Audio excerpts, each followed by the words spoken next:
is Behind the Games from newoverlords.com, where we seek creators of all kinds to find out what's behind our favorite games. With your hosts, Jeff and Seema.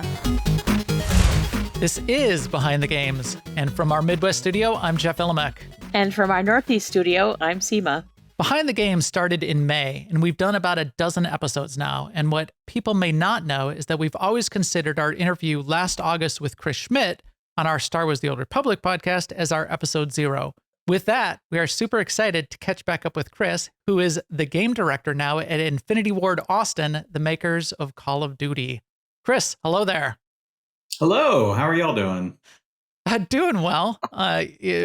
People probably not seeing the editing that I had to do to get through that intro. So I'll do well from here on, because if I don't have to read off of a script and just go off of the bullets that we have to talk about, things get much easier. So yeah, Chris, super excited to have you back on. Really great to catch back up with you. We had planned from the very beginning that when we started this back in May, that we really hoped to get to the point where we could start catching back up with great people that we've talked to in the past. And you were high on our list. We loved that interview that we did with you. It really was the inspiration as we started up this new podcast for even bothering to do a podcast like this. So that is super exciting, and we're really glad that we get to talk to you again. So, because people that may only know you from your work at Bioware, why don't you tell us where you're at now? You know, I think we all know who Infinity Ward is, but where you're at now, what you're doing, and then we'll ask a whole bunch of questions about game director and what that's like. Yeah, so I'm at Infinity Ward Austin, which is a new, relatively new studio that was created probably in the last, 9 months. I can't remember exactly when. There's not many of us there. We're building a team to help contribute and to do some great things on Call of Duty. So that's where I am. I'm still in Austin. I'm still local here. So super excited though for a very big, different kind of change. Talk about big as the director there. What? So we talked about a little bit of this in the lead up, and you've done a lot of jobs. You know, sort of. You're a senior industry leader, and you sort of get what goes on. We've talked to small studios, we've talked to big studios, all of those different kinds of roles. I think we get what a game developer does. I think now if people have listened to a bunch of these episodes, they get what a game designer does. And we've talked a little bit about like management kind of roles, but why don't you give us the headlines on what game director really means? And then we can talk about those nuances between what it looks like at a AAA versus a small studio. Yeah, so I would call game direction almost like, in a way, a bit like a conductor in an orchestra per se. So it's a lot of coordinating. It's a lot of trying to grab resources where we can. It's a lot of strategy. It's a lot of future planning. And really the whole goal is just to make the game as fun and engaging as possible. And what engaging means is something that you want to play, something that you want to log in and play because something cool is going on or whatever. So that's what a lot of my time is spent doing. It's spent staying current on industry trends. It's playing other games. A lot of developers will tell you that we are each other's biggest fans. There's no huge rivalries like, oh no, what's this studio doing? It's a lot of admiration because we understand and appreciate how difficult it is to even ship a piece of software at all, let alone something that's fun and really cool. So it's a lot of that. And then seeing, you see what the trends are, you see what other folks are doing, and then you kind of apply that to what you're doing and see if that inspires you to do something that's just as fun or engaging. So it's a big challenge, but it's a lot of fun. And it's I come from a design background, as y'all know, and so it's a lot of using game design skills and tenets and applying that to the entire product. And game design is all about solving problems. and being a better problem solver over time. And so it's a lot of problem solving, but it's great. It's a lot of fun. It's very fulfilling. So I like that concept, and I think that kind of explains it well, and it gels in my head. The idea of the conductor.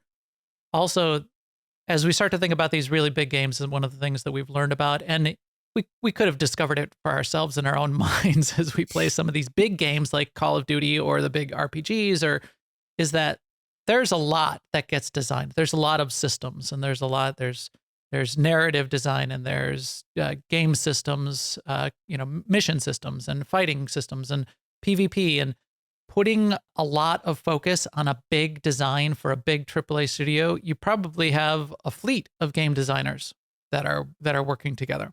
It's not just one game designer that's game designing every aspect of Call of Duty, for example. Yeah, I mean, it is. It's a lot of people, but it's a risk, right? If you throwing more people at something doesn't necessarily mean you're going to get a better product. It's like the old adage of you can't take 9 women and make a baby in a month. We've said that a lot in game development in the past. So you have to be smart about your resources and make sure that everyone is really essential and contributing in a way that's helpful. And so that's part of my role, is just making sure we have the right size team and the right people to do the right things, and then also being aware of the other resources that I may have access to at other studios, and different studios will have different strengths, and so you want to leverage that, right? One studio may be great at one thing, and that thing might be something in your upcoming release that you want to focus on. So maybe you bring them in to help out because they're the experts, because you really want the best possible thing for your players. So yeah, it is interesting. And in AAA and in these huge games, it's just a lot more coordination. It's a lot. You really have to.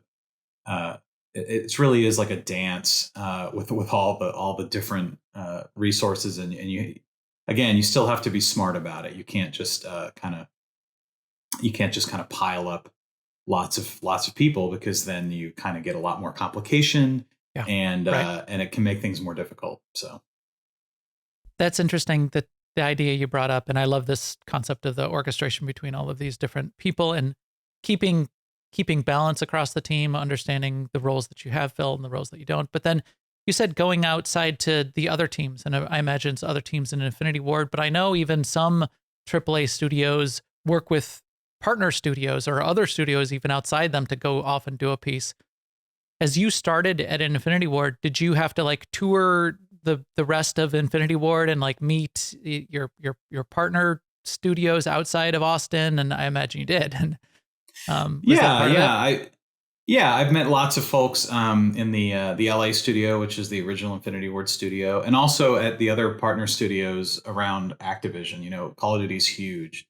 It's lots of different studios contributing all around the world, honestly. And so there's a lot of people to meet. There's a lot of really talented folks. And so I've been trying to meet as many people as I can, and really kind of understand how they put out such a compelling product, and how it all works together. So it's not easy, right? It's gonna. I don't have all the answers today. It's going to take more time, but it is interesting seeing how you can really leverage worldwide talent to really focus on some of the best possible like releases. It's fascinating to me, and I'm on the inside, and I just continue to kind of be curious and learn and see how I can help contribute. I mean, it's really a recurring theme to us that we've heard over and over again, that communication is key, and that the people are the studio, not the other way around. And it's not just the tech and the glitz. It's really the people. Yeah, that's right. I mean, and every studio kind of has its own character. And it's kind of something I was talking about earlier. Like one studio may be just fantastic in rendering tech. I'm just kind of making things up here. But one studio might be great in PC performance, and one studio might be great in console performance. And so there's no reason to rebuild that expertise at every studio. right? It's smart to just leverage who you've got. You've got world-class talent in these areas, so let's let them be excellent. And so that's a lot of my role too, is empowering people to be excellent and setting them up for success. So, not asking an artist who's not great at whatever, making trees, make trees. So, yes, right. Not necessarily down to that level. I'm not an artist, but in general, that general concept, like let's set people up to be excellent and to put the best thing out that they can. This makes me think about sometimes we see some of the consolidation in the games industry, and people will, on social media and everywhere else, people will lament the fact that, oh, here's another studio that sort of got gobbled up, and that as if that's a bad thing. The good thing, the upside is what's happening there is you're getting the best of the best parts of each of these studios that now become a team that gets to work together. So if you like what's going on, you like some of these games, and giving them the opportunity to have more resources at their disposal, what that has the potential to do is to create more great games more efficiently and get the best of all of those parts to come together for what gets created next. It's very cyclical. And I know that there's a lot of emotion when people see studios being acquired or combining or whatever. Or change in general. Yeah, any change. Change is scary in general. So, but it's very cyclical, and it has been since I can remember. There's periods of consolidation, and then there's periods of contraction, basically. So lots of large studios growing, or people adding lots of indie studios to their large organization, and then over time, lots of indie studios being created, and that's been, like I said, true for a long time. And what I find to be interesting about it is you can have an indie studio and be indie and make great products and be very successful, which is awesome. You can also go to a large studio or a large corporation, kind of take some of the best practices, and then maybe a few years later you want to spin up your own indie studio and work with folks that you really enjoyed working with. And we see it all the time. New studios spinning up don't get the big headlines that studios being acquired get, but there's lots of it happening almost every week, and I think it's really great. It's great for the industry. Yeah. The more differentiation we have, it may appear as though the whole industry is kind of combining into, a handful of studios, but that's really not true. And I think that's great. It's really healthy for the industry. I agree that that's not the complete picture. And the people that you sort of got to be a super fan and know who the developers are and know who the studio, who the people are at the studios. And what you'll find is the people that do know, we have seen over the course of the past 3, 4, 5 years, executives or leaders or, top designers out of studios going off and forming a new studio to go off and do a new thing. And that does get the people who know what the work that they've done, that gets people really excited. There's a little bit of a wild west with indie where you can potentially get some really interesting new things that are going to happen out there that then will transform the rest of the industry and bring new gameplay and ideas back into some of the more traditional games as well. That balance back and forth and wanting a good indie ecosystem and wanting people to go out and come back in, I'm all for that. And I think that's, as you said, is really healthy, and more of it happens probably than we realize. Yeah, absolutely. And I've never met, not to say they don't exist, but I've never met a AAA dev that only plays AAA games or vice versa. Like I'm a fan of, I was playing Stray last night. I love I love all sorts of games. I don't kind of tunnel into one genre. I have games for whatever mood I'm in. If I just really want to chill out and have like a de-stress game, maybe I'll drive in some Euro Truck Simulator, and just really get my Zen drive going. But it's all very inspiring. You play it and it refuels your kind of creative juices. And I think that's another kind of interesting thing to me is is when you see folks, especially folks that were names that people knew, that were in the press, for example, representing their studio, when you see them leave a studio, oftentimes as humans, we go to the worst possible outcome, which is like, oh, well, they were, they hated it there, or the game is doomed, or whatever. And more often than not, they're looking for a change. They're kind of seeking their own wellness path in a way. And honestly, that was the case with me. And I can say that, and I've said this quite a bit, that one person does not make a studio. The auteur model is not wide and rife in the industry necessarily. Now, at a much, much smaller indie studio, that can have a lot more impact, right? If you have 5 people and one leaves, that's a big deal.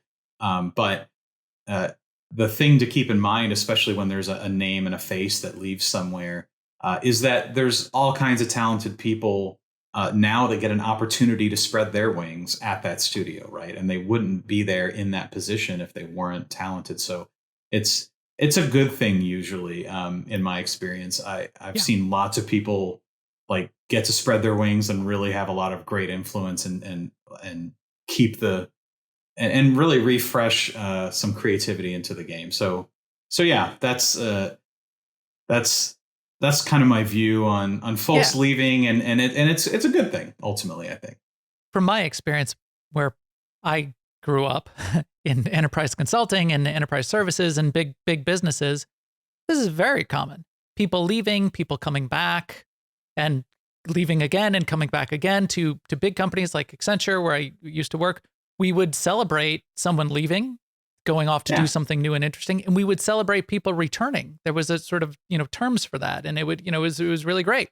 That idea of people going, experiencing something else and bringing that back to a AAA studio, that is a good thing too. So I completely agree that it shouldn't be a surprise, and it shouldn't be something that makes people fear for either the person who left or the studio that is still continuing to put out an amazing thing. Before we get too far off of it, because it's really fun, and we'll come back to game design in a second, but I want to hit on some of those games that you said you have fun playing. And Stray is an interesting one because that is brand new, and I think it's gonna. I've just been hearing about it the last couple of days. I think it just went live, like 2 days ago. Yeah, I think it's going to be huge, just because at least have its moment, because it's something new and different, and you get to be a cat, right? An adorable cat. So that's right.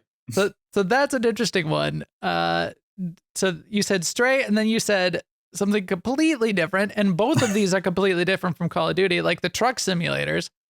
Yeah.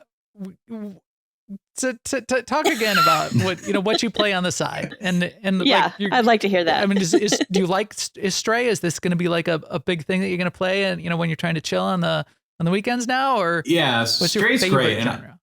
I haven't finished Stray. I hear it's not like a 100-hour game, which is great. And there's this actually funny thing that happens. I've found as I've gotten older, is if you put like this game has 1,000 hours of content on the box, I'm probably less likely to play it because I get anxious about the time sink, and so I don't even want to get started and sucked in. So it's interesting. I find myself kind of going into like known experiences, if you will, like something with a beginning and an end, unless I'm just trying to chill out. And so, like I said, like Euro Truck Simulator, it sounds silly, but it's a solid RPG effectively. Like you're building things, you're building up a business, and it's just very peaceful. But I do love racing games in general. I love that genre. And so I'll play like Gran Turismo, I'll play Forza Horizon, that type of thing. But I'll also, another Zen game is kind of Power Wash Simulator. Like, I was actually just going to mention that one. Yeah, it's very soothing. It's oddly soothing.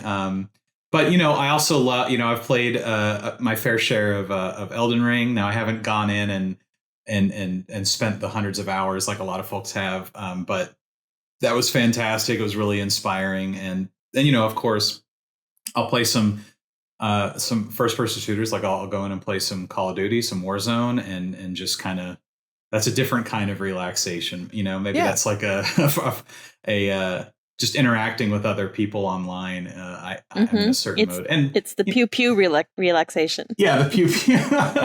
And of course, I still play MMOs. So I still play SWTOR, and I get that social interaction too. So it's good. It just really depends on what I'm in the mood for, and kind of what's gonna feed me a bit. But yeah, all kinds of everything's on the table, which is great. So. Oh, that's amazing. And those are some really interesting ones to throw out there. If people aren't familiar with Power Wash Simulator, it's having a moment too. And it's weird that it's a thing, but it is a thing, which I could see. There's a subreddit about power washing that is huge on Reddit and has been for many years, because people just love that zen of the cleaning the sidewalk. And if you've ever done it in real life, it's true. I mean, this I've power washed my deck. It is very satisfying. Call of Duty, might as well talk about it. I think Call of Duty is a really interesting game. And you talk about just sort of like relaxing in the zen of it. And Call of Duty, for me, it fits an interesting category of game because it's so widespread and so widely played. I know a bunch of people that I would almost consider not gamers. They're professionals. They're older. Bunch of dads, and they play Call of Duty, and it's more like getting together with the guys kind of thing. And people that don't play any other game on any other platform, don't even play mobile games or anything else, but play a whole bunch of Call of Duty. It's this interesting genre of game where, yes, there's like competitive and shooting. You can think of it that way, but the other side of it is the social aspect and the ability to just get together with a couple people on something that is, we all sort of understand and know because it's been all over the places, and we've seen this kind of game in lots of places. And the idea of, okay, I've got a gun and I got to go and shoot things. It's pretty easy to understand from that perspective. That's interesting. So there's a low barrier of entry to sort of get into it. There's a high bar if you really want to get competitive. It's difficult to master parts of it. But do you agree that it sort of fits this interesting niche because it's so, the opposite of niche. And is that on purpose? Yeah, I think that's always a big goal in a lot of games, is make the game, we say, as accessible as possible.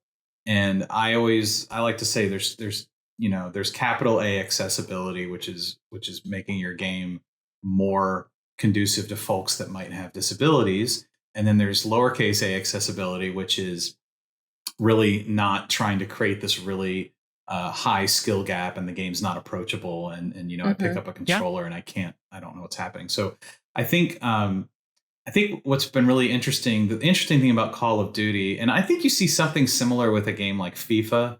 It's so big. It's kind of ingrained in the culture every year. There's a lot of people that will only play that game. The thing with Call of Duty that's really interesting is to your point, it is very social.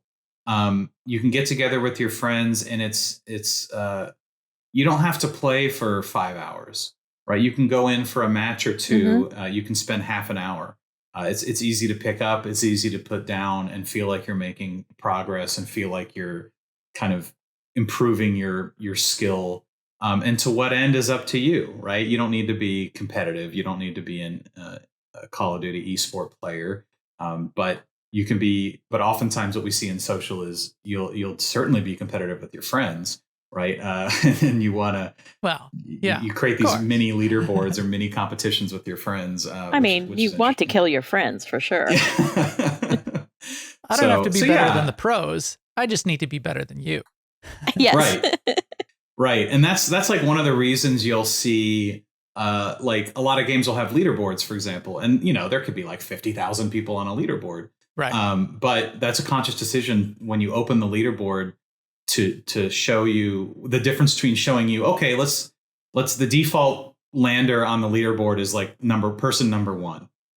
Well, if you want people to aspire to that, great, but it kind of feels bad because then you see where you are on the list. But it's like a better choice oftentimes to show where are you and your friends stacked on the leaderboard, because then the leaderboard matters. It's not 50,000 people anymore. It's like me and my handful of friends, and that's my competition. So it is interesting, and those little decisions kind of add to the accessibility or feeling good about playing a game, as opposed to, oh no, I'm never going to climb this mountain, and I'm just going to stop while I'm ahead. So yeah, that's just a small example, but social is really huge, and it's a thing that can make a game really fun and engaging.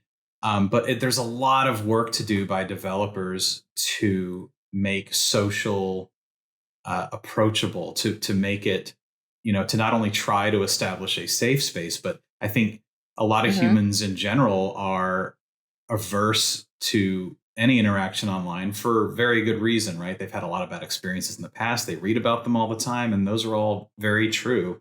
But we also see the power of positive social play and positive social interaction, and it's a really, really cool thing. Like it makes the experience a lot more fulfilling. So a lot of the challenge is, how do you bridge that gap?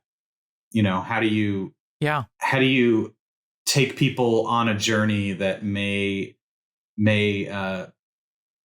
only want to play solo, which is perfectly fine, but how do you kind of just give them a preview of how nice it is to play with somebody else and how it can be a positive interaction? Yeah. So how do you do that? Well, it's hard. I could go way back to, I still remember something was really interesting with Journey, that game, which I don't even remember how old it is now, maybe 10 years plus. But it was really fascinating. You're playing, and it's a very immersive exploration type game.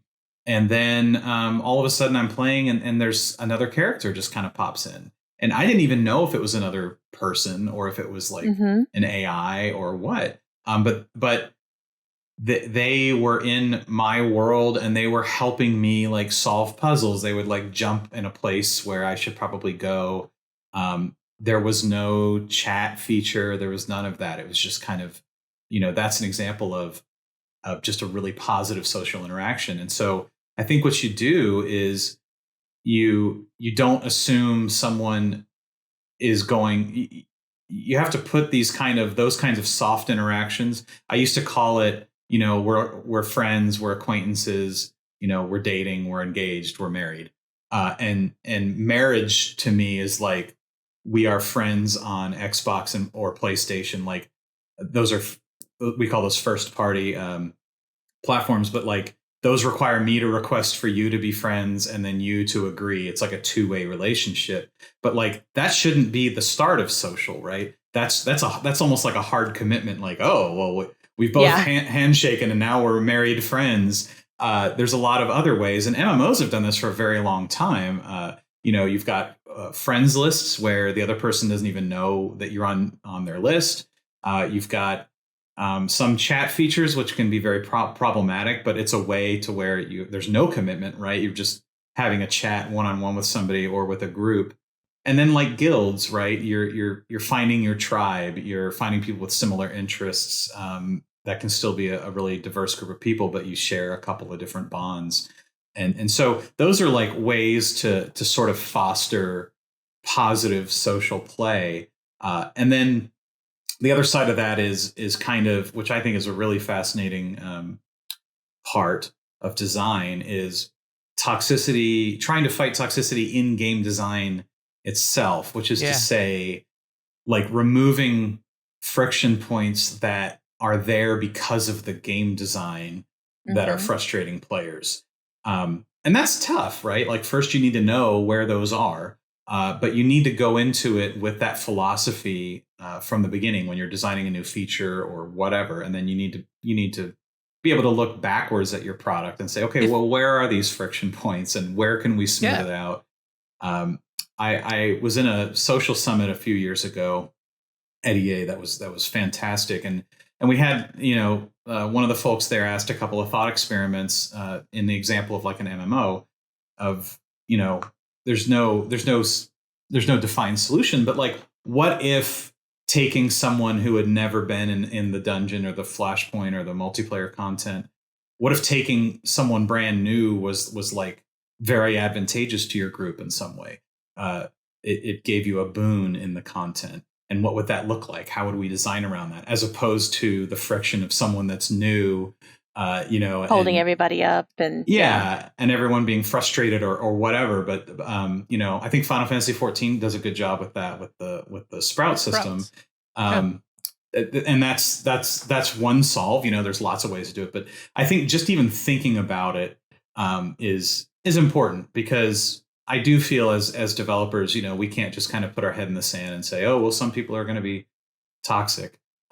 We have, kind of an obligation. We need to make these spaces as inclusive and safe as possible. And, yes, some people might be having a bad day or a bad week, and they choose to go online and take it out on folks. And we need to have systems to account for that too. But by and large, I think we can do a better job at kind of eliminating as much of that friction as possible in the game itself. Is there such a thing as good friction, or is that like a sort of dated concept? Because I'm sure there is. Yeah.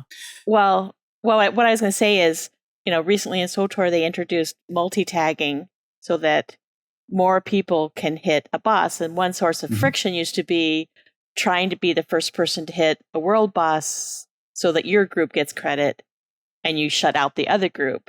But in another setting or an earlier setting, that a game designer might have considered that a plus, because then you get those two groups interacting with each other, even though it's in a competitive way. Yeah. Which might lead to toxicity or might lead to a bad competition. But now we have multi-tagging, so that doesn't happen. Well, it happens a little bit, but it doesn't happen. So is that part of that dimension that you're talking about, or? It could be designed for that, as you're saying, Seema. It could be designed as a point of engagement. And there are plenty of sort of PvP elements within like an RPG scenario. I'm playing a lot of survival games right now, and the survival games have PvP servers and they have PvE servers. And the PvP servers are kind of designed around what you're sort of saying, Seema, whereas it's designed to create points of friction, and you constrain resources in one specific area so that people, meet up at that area and do shoot each other. It does.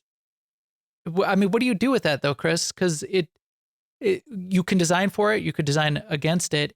Either way, the toxicity. You can have positive PvP and positive competitiveness, and you can have toxic competitiveness.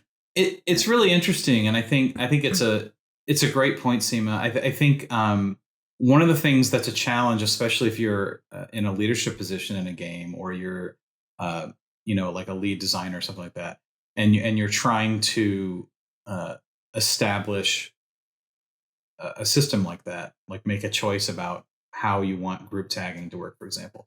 You really need to understand what kind of game you have, or what kind of game you want it to be, right? If you want it to be a very competitive, dynamic, open world PvP type game, then yeah, I would encourage people to do those things, even if they're frustrating, because that's like the core of the game.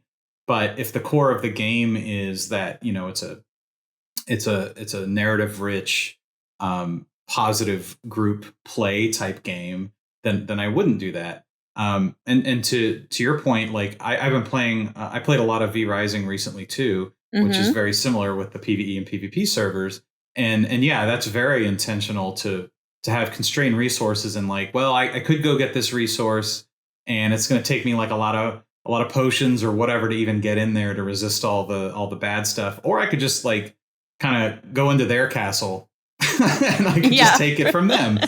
And so that's interesting. But that's core to that design and the experience they're looking for. So yeah, I think where we get into traps a lot of times is designers, again, they're really great at solving problems, and they want to solve problems. But if we lose sight of the big picture of like, well, first, let's make sure we're solving the right problem. And that's why we need a game director. Yeah, exactly.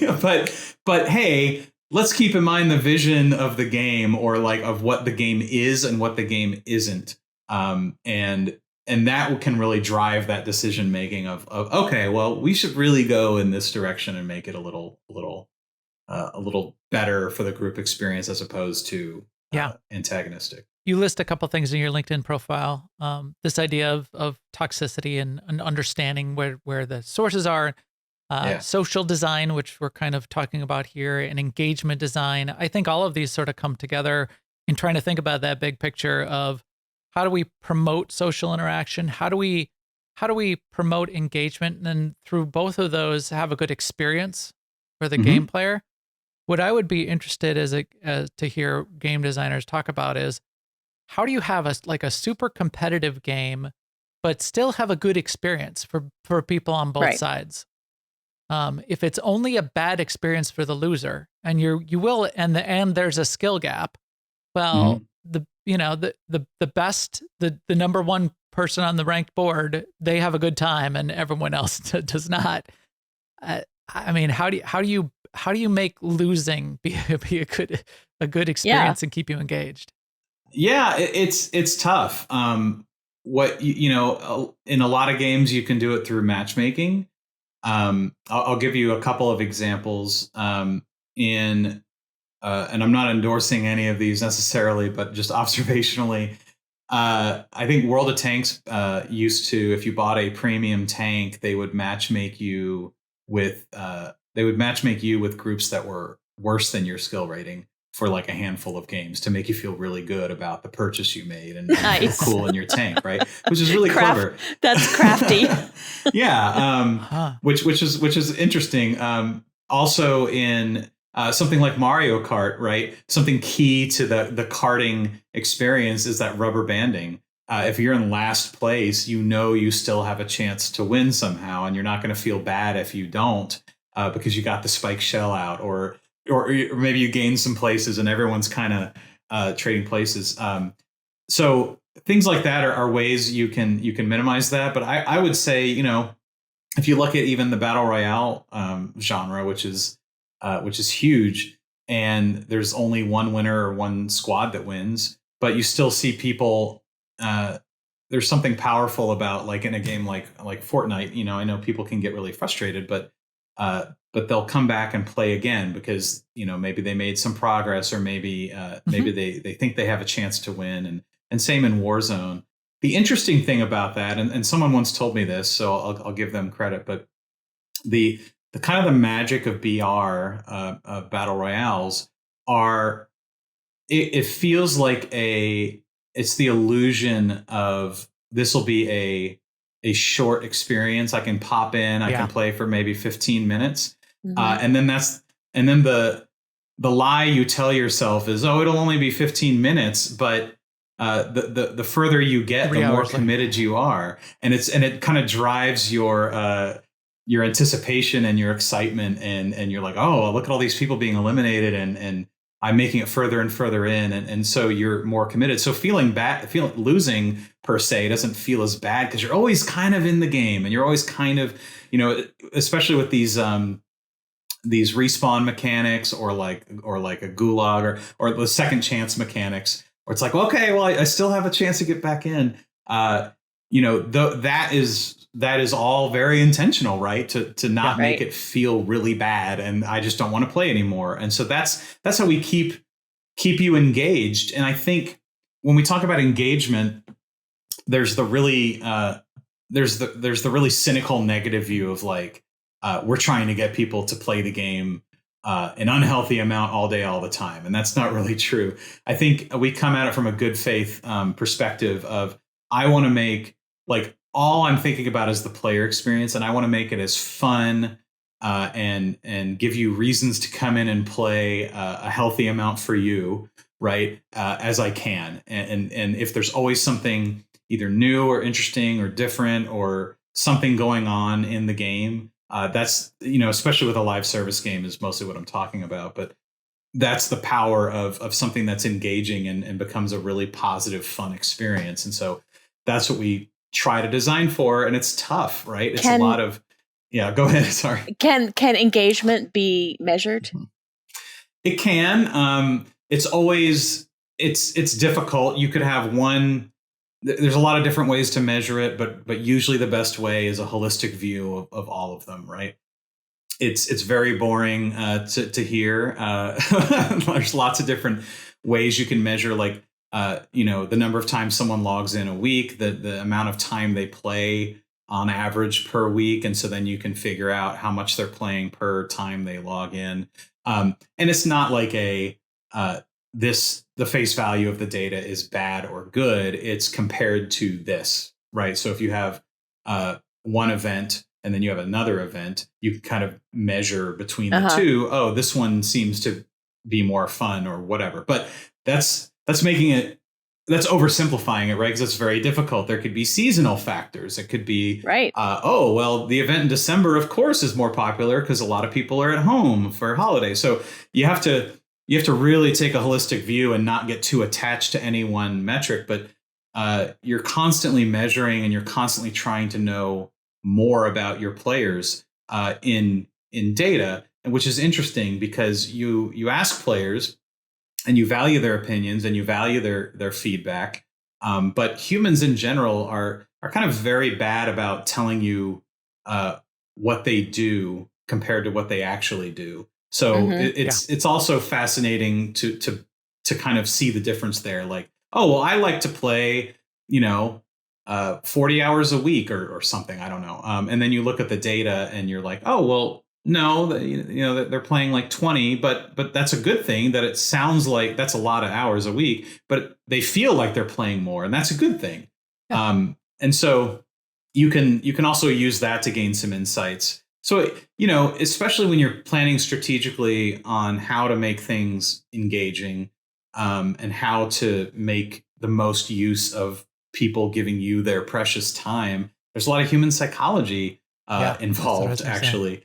And so, there's a lot of motivational theories that have gone around for years. Something that's been pretty popular in the last few years is self-determination theory. And what you try to do, if you are ethical, if you're trying to make a good ethical product, is you want to lean on, really more carrots and less sticks. So there are dark patterns that you can lean on.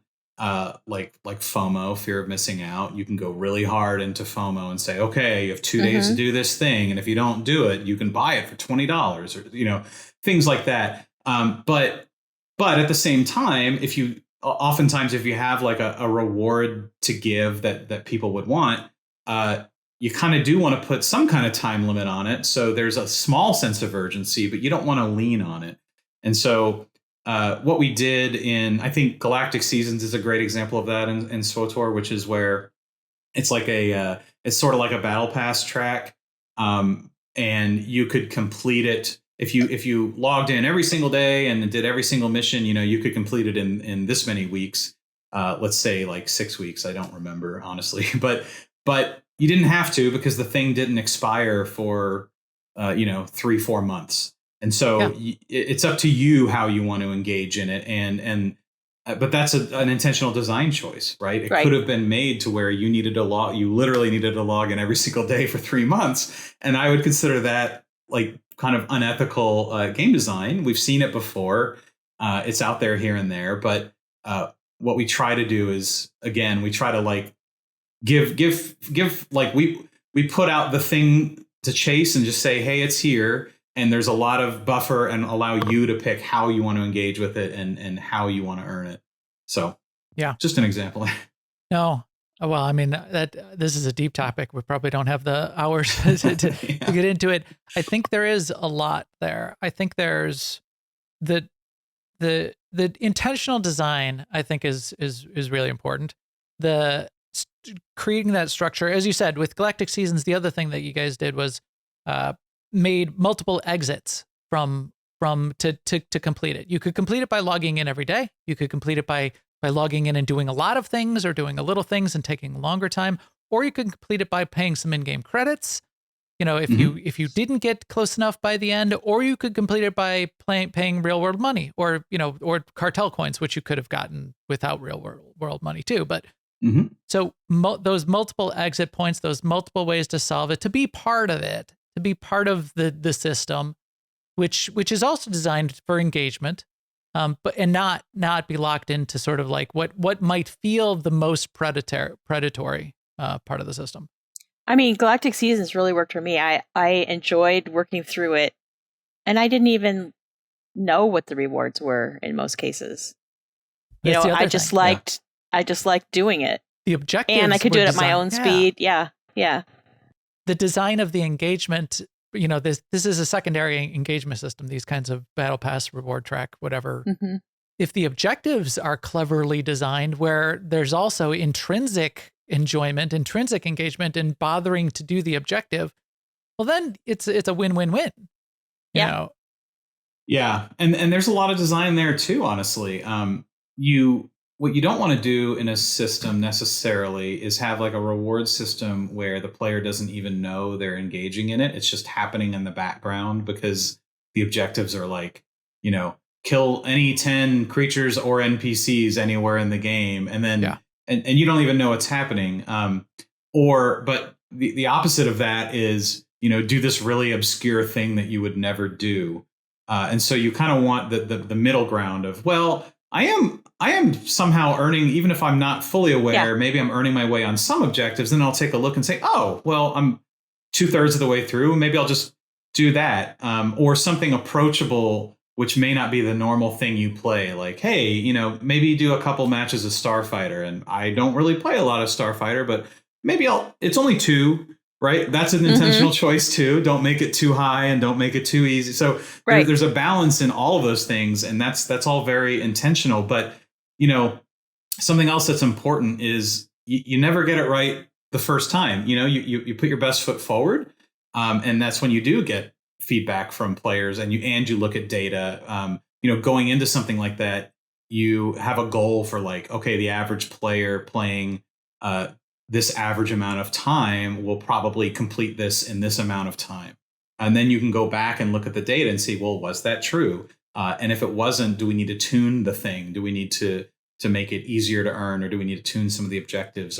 And so that's why you'll see a change between like a season 1 and 2, right? Mm-hmm. You put your best foot forward, but then you refine based on feedback and data. And so that's, and especially in a live service, that's good practice, right? It is again, like the cynical view is from a boxed product mentality, which we hear less and less of, but we still hear, are things like, well, I just want the complete game on day one. And it's like, okay, I get that. But when you're in a live game that's a service, you have the opportunity to put something out and make it better. It doesn't mean you're putting out something that is terrible. That's not the point. The point is you're putting, like I said, your best foot forward, and then you're trying to refine and make it even more fun and engaging. And that's ultimately the goal of any feature. When you're trying to evaluate if something is fun and engaging, and you have data and you have feedback, and given that humans are bad at feedback, how do you weight that, and how do you assess the feedback and the data? I mean, to me, I feel like the data would be like 1,000 times more important.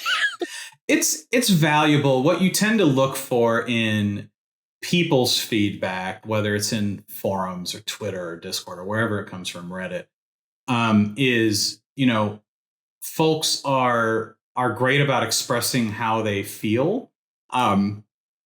What they're not great at knowing, because they don't have the game expertise that a lot of the designers have, is what the root of that is. So they might say like, oh, well, I walk outside and I'm sweating profusely, so stop making cotton clothes or something. And then from a different point of view, you're like, well, the humidity is really high and the sun is out and there's no clouds, so maybe we can fix that. Maybe we should add some clouds. So it's really trying to see what the actual root cause of their frustration is often the challenge. And then you look for patterns, right? You look for patterns of folks reporting very similar things or having similar opinions. But then you have to balance that against the goals of what you were going for. And this is it gets pretty contentious, right? A lot of times you'll see players take this as, well, we're playing the way you want us to play instead of the way I want to play.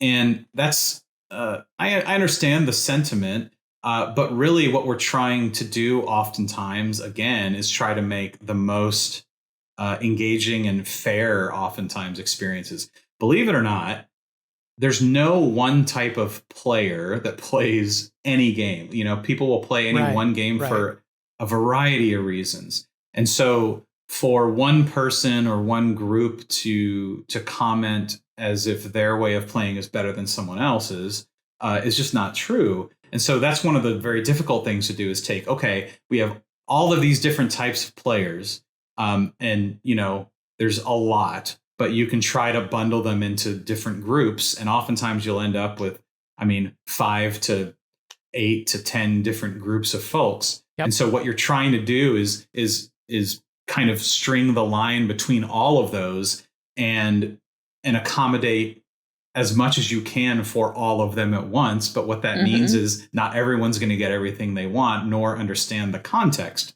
Because, you know, I'm a solo single player in a multiplayer game.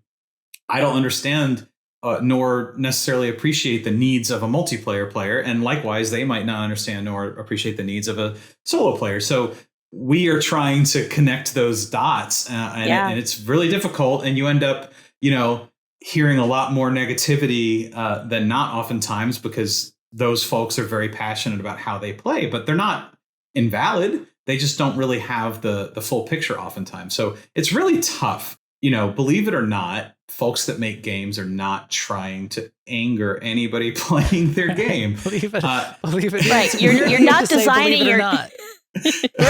You're not designing the game to get some kind of revenge on the players. Right. Unless you are, right? Unless you're, you know, Dark Souls. No, I'm kidding. But all, and even in the Dark Souls case, like, I'll counter my own point. That's the fun is, you know, pounding your head against the wall. And then that dopamine hit of like, I figured it out. And it's not even the grand reveal of I've defeated the boss. It's like, oh, I've memorized a pattern, right? And that's one small little dopamine hit. And then you just keep going. And so it's all very intentional. It's all very designed. But that's the interesting part. That's when we say solving a problem. It's not, you know, my pipe is leaky.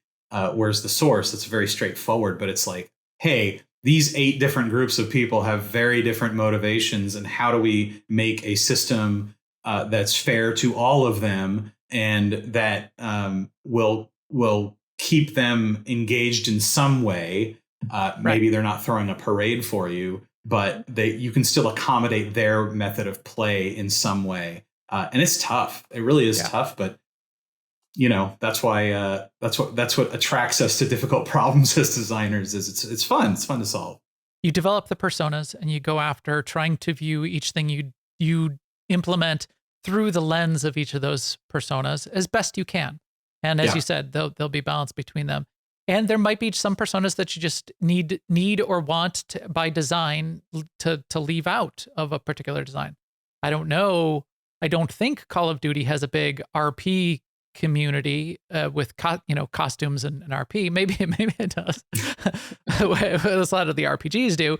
So you might not be focused on that persona as much, and that's okay. And people need to understand that. Just for a couple minutes, we're kind of going along here, and that I love this. This kind of gets to, and we've been skirting around the edge of this feedback from the community, and sometimes it can get really bad. And I know you've kind of experienced some of this, and I think it's a real shame that people don't have empathy, for one. For two, whether or not they even do, anonymity and the internet combined allows people to really, as players providing feedback to developers and studios, be really toxic. What do we do about that, Chris? How do we solve that? It's a great question, and it's something that I've obviously experienced. But to be clear, you know, I'm a cis white male. I have probably experienced nothing compared to any person of color or underrepresented group. So my experiences that, and I'll share a couple, but they're very much from a privileged position. But it's interesting. So first of all, does it make sense for you as you representing your studio or your company to even engage in fan communities? And what that means is like kind of outside of official channels. It's very risky. You don't really have any net. You don't have any protection there. But is there more to gain than lose? And a lot of times when I would do it in the past, it would be mostly like, I'm okay being the shield for the team.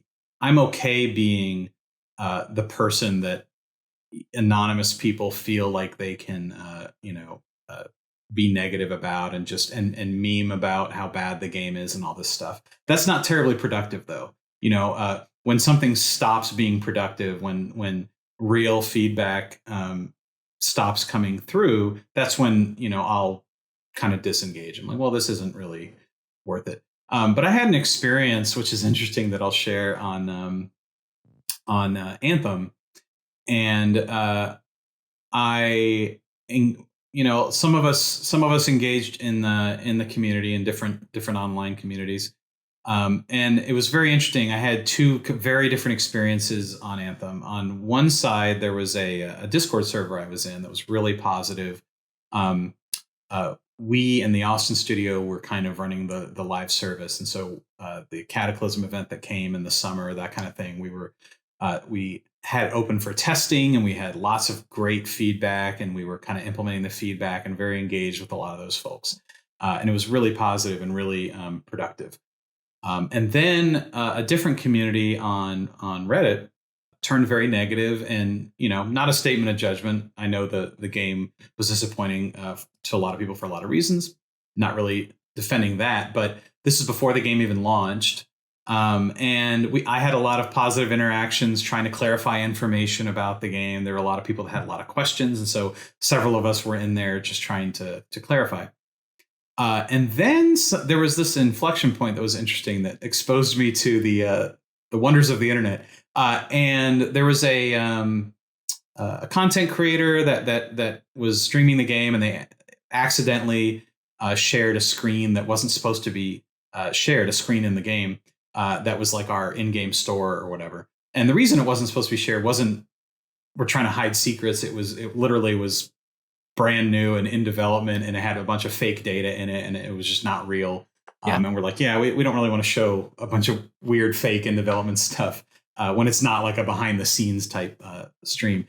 And so anyway, that got passed around, and in the subreddit, like folks started kind of debating it, and the point of contention was like there were placeholder prices because we had no real data, and they were like, oh, this is extortion, this is a crazy high price, and all that kind of thing. And well, of course it was all fake and it wasn't supposed to be seen. But the community got into kind of a healthy debate between themselves about, well, what is the right thing to charge for like cosmetic only items, or should they be charging at all, or all kinds of different angles. And it was interesting. And I popped in there, and I kind of just, said something like, well, this isn't like final pricing or anything. This is all in development. You just keep that in mind. And again, they kept engaging in a healthy way. Well, about less than a week later, the conversation started turning really toxic, and I started getting all these direct messages and threats and all this horrible stuff. And I was like, what happened? And what happened was folks that were content creators, like on YouTube, and I don't really need to name them, but they made some clickbait videos, and there were several of them. And what happened is their fan bases that didn't particularly care about Anthem saw them quoting like my Reddit response and the Reddit thread, and then went into the thread and then completely turned it on its head and came in like a swarm of bees, and were just like spewing all this hate, and it was fascinating. I was so fascinated by it. I read everything. I was just like, oh man, how does this happen? And then they all kind of went away after a couple days. They got their little shots in, and it was bizarre. But I just, there's something interesting out there about, content creators do a lot of good, but there's some content creators that understand that you can monetize negativity, and they've made a living off of that. And it's taking advantage of those dark patterns I was talking about earlier in human psychology. And, there's, a train wreck is grabs my attention more than a beautiful nature scene, because it's immediate and it's there, and it's, I can get riled up. So that happened. And that was kind of my first taste of like that kind of online kind of harassment and threats. And, I've gotten my share of threats and that kind of thing too. But the fascinating thing for me, that the dichotomy of the experiences I had in two different online communities, and one being very positive and productive, and one being just, started okay, and then it just turned into this toxic kind of cesspool, was really fascinating to me. And I went through a little bit, I would say in general, what folks don't really understand is how they're affecting, they're counter to the goal that they want to achieve. If they're passionate in a negative way about a game, it means typically that they care, right? Mm-hmm. And they want, usually sometimes. It means they want the game to improve. Yeah, sometimes. But it's much the way I see treating human beings, like going to a grocery store and harassing an employee, or a retail store. I worked in retail many, many years ago, in customer service and at a cash register. And I also worked as a lifeguard many, many years ago, when you're working for a city in a public pool, and you're kind of in service to others in that way. And I always used to say, like, everyone should work in a job where they are interacting with the public, or it's a service type job, just to understand that, the person on the other side is a human. They're there. They have a job with responsibility that crosses with your interest. But they are not the source of your having a bad day, right? You might be angry at the company. Right. You might be angry at the game, whatever. And you want to direct that at a thing. And the most impact you feel you can have is at a person. But really understanding that, they're humans, and it's not productive at all. And it's just a horrible thing. It's not the way to get what you want. Yeah, that's kind of my experience with online communities. And I know, I know the again, people might say, well, too bad, that's what you get, because that's where you put yourself, and that's fine. But again, if you're if you're angry in good faith, however you want to sort of phrase that, because you are engaged and you want it to be a good product, it's not actionable, the kinds of feedback we're tending to see in those situations, as you say. It's tell us what you feel and how these different features are affecting you. Don't just say this is the worst thing ever, and you're, and you need to quit. And because that doesn't help us evolve what's going on, and it's nothing that we can put together into a set of data that helps us change the design. Yeah, making a death threat to me does not make me give you the thing that I don't even know that you want, right? Right. And it's been kind of it doesn't a give meme me any lately. Ideas on how to improve either. Right.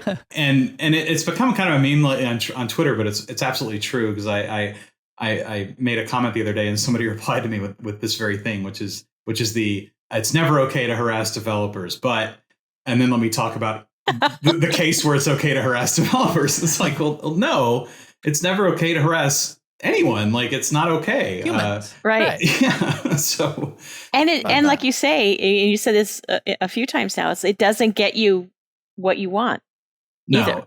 It's unproductive. It's just it's just a energy. Discharge in the moment. And unless what you want, which you sort of described, is just those fake internet points for spewing something out there that happens to be negative. And as you said, we've got these content creators that do get engagement by being negative. And because they get engagement by being negative, they're trying to make a living. So they're going to do more of that content because it's getting them what they need. The problem is they're then providing a model for what their audiences think is a way to engage with the world. Right. And then those audiences come and DM you in the same way. Well, because they're modeling themselves after this fake personality that someone has created in order to just drive the engagement that gets them what they need. But I just want to say, it's not valid. Because something works, it doesn't mean you should do it. That's also the case. That's right. I mean, and oftentimes people do aim to harm, the person they are harassing or abusing. And like I said, I come from a place of great privilege, but if I was a member of a marginalized group, I mean, those folks are already struggling enough. They don't need additional targeting with people intending to do them harm. Some of the most talented folks I've worked with are trans or queer or all kinds of folks, because especially in a design discipline, you want as many different views as possible to get the best possible product. So those folks are a boon. We want as many different kinds of points of view as possible. So that's where it's really worse, many times worse for those folks. And they don't understand the impact they're necessarily having on their personal lives, and nor do they often care. And it's unfortunate. I mean, we're trying to be good human beings, and comes back to the phrase, this is why we can't have nice things. Right. So people need to be careful. If you would ever like to talk to and engage with the developers again, don't break things, because this is why we can't have nice things. Yeah. Speaking of having nice things, so maybe a way that we can wrap it up, because I know this is going to be interesting to a lot of people, and I'm sort of springing this on you. Let's look behind you, Chris. You have some nice things. That is, and I know people have talked about this before, and I've had people like, I even think the last time we interviewed you, I'm going to put it on my big screen just so I can see. Why don't you describe the things in frame, so people can say, hey, was that the blah, blah, blah? Yeah. So I collect some Lego sets. Mostly, there's not a ton of it on screen, I don't think, but the architecture series. And that I've always loved architecture, and it kind of goes back to my roots in level design of like how structures and spaces can influence kind of how humans interact or players interact. And so that fascinated me. But of course, I have lots of Star Wars Lego sets. I've got the widescreen view up too, which I will see. So if you click on widescreen, so I can see everything from the Star Destroyer over to is that the U.S. Capitol? On the shelf. All right, the White House. The White House. We've got some Voltron out of nowhere up top. Yeah, which is a little nostalgia for me, and I have some unbuilt ones too. I have obviously the Optimus Prime has to go with Voltron. But yeah, and Lego's really stepped up their game. The question mark block here from Mario 64 is like one of the best sets they've ever made. It appears to be a block, but it's got like 3 or 4 different biomes when you open it up that are from different levels in the game. Yeah, it's real cool. But I love the Super Star Destroyer. I mean, it's massive. It's like 4+ feet long, and I have I don't have a Lego problem. I have a space problem. Yes. So, over the years, that's excellent, and that's really cool stuff there as well. I'm gonna have to get some of the. I do have a really cool one of the droidicas from episode 1. Oh yeah, that was one of the Lego Technic series, and it would. You could fold it up and then you roll it on the ground and it would pop open. It had that's cool. Had elastic that we put on the different parts. I'm gonna put that on one of the shelves back here. Although my blurry background, you can't see them all. I'll have to bring it out and have it sit next to me. I take things out every once in a while. So that is awesome. I'm sure tons of people were looking at that background, and I'll show it large screen and zoom into the different areas so that people can see it.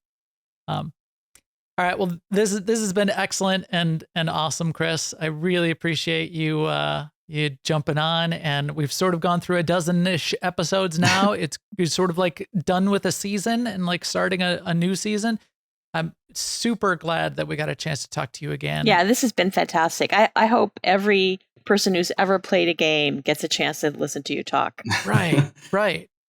Well, it's been fun, and I think peeling back the curtain in an attempt to be productive and kind of remove some of the mystery of game development and how hard it truly is, and how folks are really trying to put their best foot forward, because we're players and we want to share that with other players and the fun and amazing like interactive medium that we have that's so different from all these other types of media. So yeah.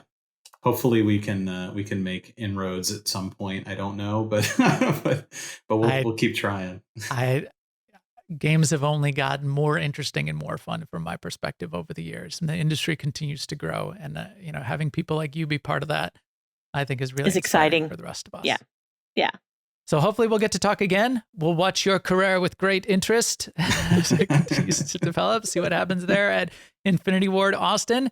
And hopefully we can talk again sometime. Yeah, absolutely. Really had a great time, and I appreciate y'all having me on. All right, thanks. Thank you. Thanks. This has been a New Overlords production. For more, please visit newoverlords.com for video, subscribe and feed links, and other ways to help the show.